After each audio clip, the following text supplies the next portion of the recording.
من این رو سعی کردم یکم مودیفای کنم با اسکیجی که دیروز چیز فرستاده بود، نازیلا فرستاد. من دقیقا همینو براتون امروز میفرستم. من این خط اندازه رو میخوام، یه خط اندازه اینجا میزنیم، میرین به من میگین که اینا در کجا دقیقاً در کجا قرار داره.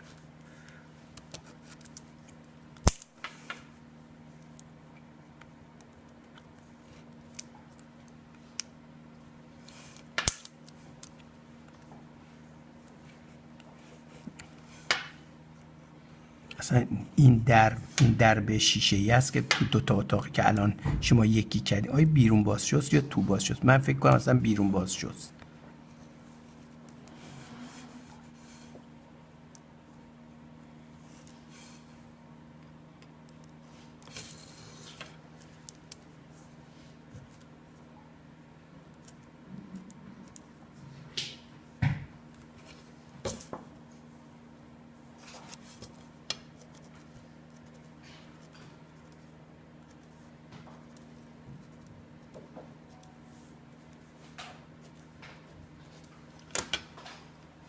من با یه چیز پررنگ‌تر، یکی از الاین های اندازه‌زنی انوتیتیو که من میخوام اینو برام با دست اندازه زنی کنم. دومی یه خط اندازه اینجاست، باز اینم میخوام دقیقاً شلوغم نشه، از اینجا بگذره که من به این طریق داخل چی رو به دست خواهم آورد، اینجا رو خواهم داشت. میخوام دقیق باشه. سومی خط اندازه‌ای که از اینجا رد بشه،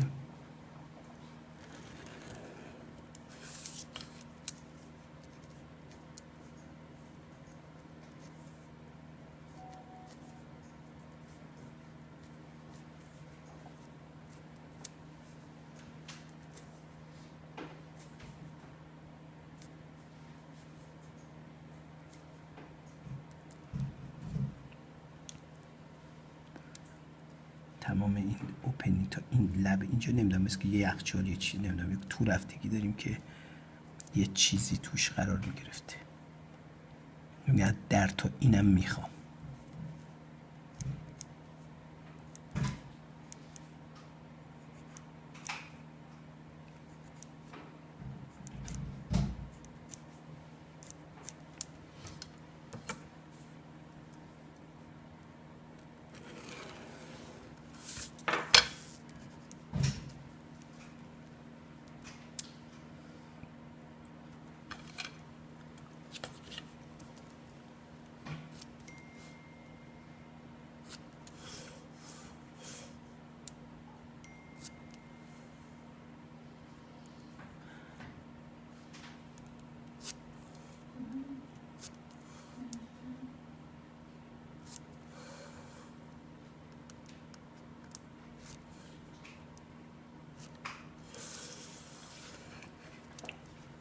رنگش با قرمز علامت میزنم که چی کجا رو میخوام. حالا اینا بیرونی که نمیدونید دخاز خامت چیه، ولی اینها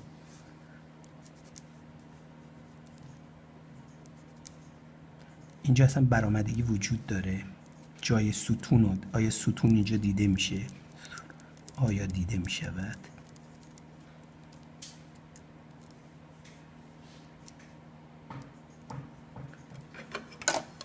اصلا طول این راه رو پشت و پشت داخلش اصلا بگید چقدر.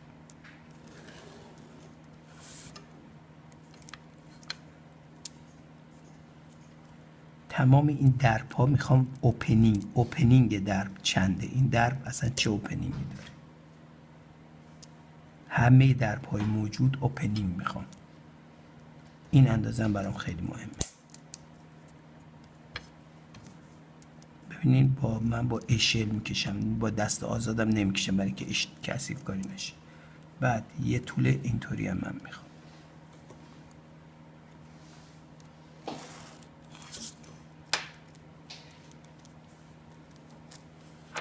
این ضخامت ها رو میخوایم ببینیم.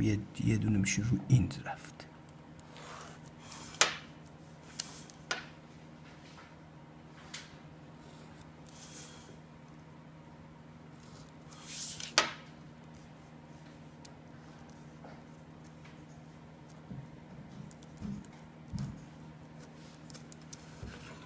بعدم چیدمان اینجا با دست بگین کجا، دشویی دوش، چیدمان حمام و من میخوام، حمام را میخواهم. با دست کجا، بی دست، اینو با خطکش و دست. اینو لطفا برام انجام بدین. مرسی.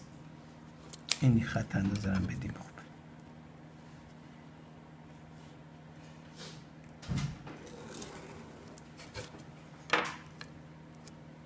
روی همین چیزای من با دست تمیز بنویسین. خیلی مرتب و با خط معماری. مرسی.